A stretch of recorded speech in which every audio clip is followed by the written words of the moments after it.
ஸ்பெசிஃபிக்காக மேஷராசியில் 3 நட்சத்திரங்கள், அஸ்வினி, பரணி, கிருத்திகை முதல் பாதம். ம். இதில் அஸ்வினி நட்சத்திரம் அப்படின்னு சொல்லும்போது இந்த நட்சத்திரத்தில் பிறந்தவங்க வந்து புது விஷயங்களை தெரிஞ்சுக்கிறது, ஹையர் ஸ்டடீஸ் பண்ணுறது, வெளிநாடு போய் படிக்கிறது, இந்த விஷயத்துக்கு பிரகாசமான வாய்ப்பு இருக்கிறது. அதாவது இவங்க தன்னை வளர்த்து கொள்ள முடியும் கல்வியினால், ஆனால் வீட்டில் இருந்தே படிக்க முடியாது, சொந்த ஊரில் இருந்தே படிக்க முடியாது. படிக்கிறதுக்குன்னு இவங்க வந்து ஒரு இடத்துக்கு அப்ளை பண்ணுறாங்கன்னு சொன்னால் வெளியூரில் தான் கிடைக்கும். அதனால நல்ல படிப்பு வரும் அஸ்வினி நட்சத்திரத்தில் இருக்கக்கூடியவர்களுக்கு. அதில் குறிப்பிட்ட துறைகள் இருக்குது. ஃபஸ்ட்டு வந்து மருத்துவத்துறை.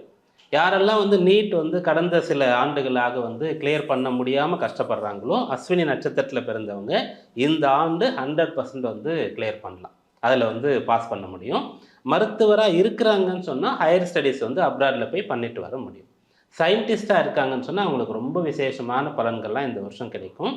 பழமையான விஷயங்களை நோக்கி ஏதாவது ஒரு தேடுதல் இருக்குது, ஆன்மீக சம்பந்தமான துறையில் இருக்கிறாங்கன்னா இவங்களுக்குலாம் நல்ல பலன் கிடைக்கும். 60 வருட நம்பிக்கை. Anand banians and breeds.